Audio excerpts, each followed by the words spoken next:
छातावा पचोंगा बनवा दी राजा जी हाँ छातावा पचोंगा बनवा दी राजा जी। हम चाहिए आप दोनों भी आ जाओ, थोड़ा डांसिंग वाला गाना है इसलिए कि हमरा बबुआ के सोहर गवा दी राजा जी हमरा बबुआ के सोहर गवा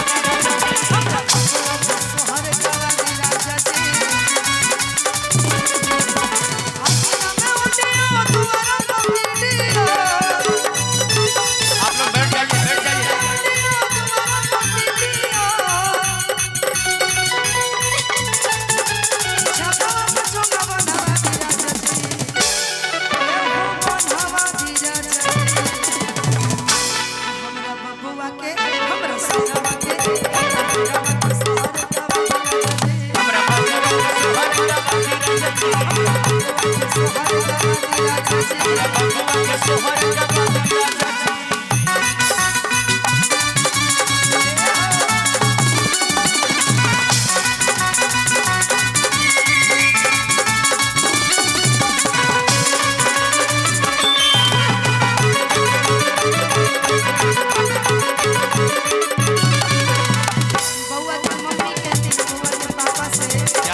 पापा से कहती है क्या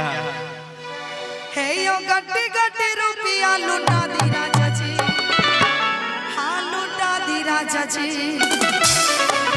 हमरा सोनावा के हमरा हीरावा के हमरा बबुआ के सोहर गवा दी राजा जी हमरा बबुआ के सोहर गवा दी राजा जी हमरा बबुआ के सोहर गवा दी राजा जी।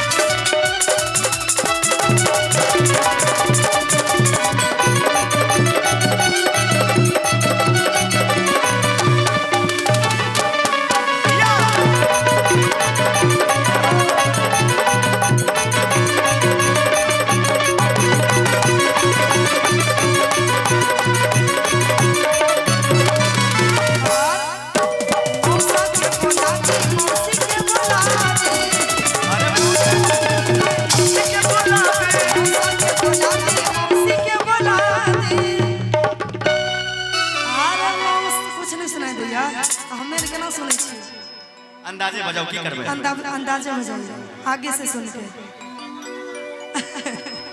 अरे मौसा के बुला दे हम मौसी के बुला दे ए हो मौसा के बुला दी हाय मौसी के बुला दी अरे जिया पीयूषा यादव से सोहर गवा दी राजा जी हमरा बबुआ के हमरा बबुआ के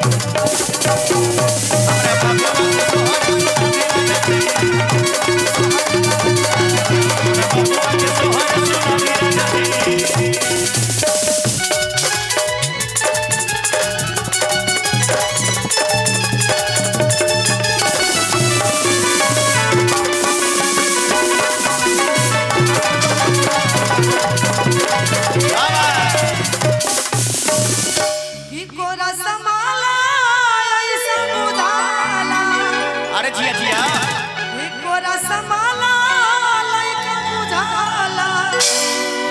छुए न बिजुल के तार कमरियो से बोलो मोआ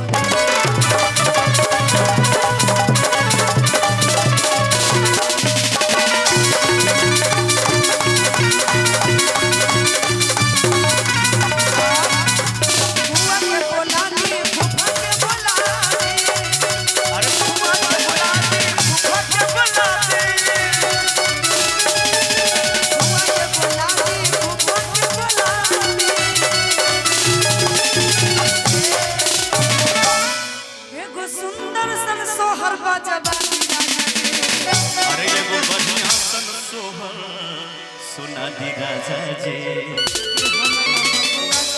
अरे हमरा छोटू के हमरा नूनू के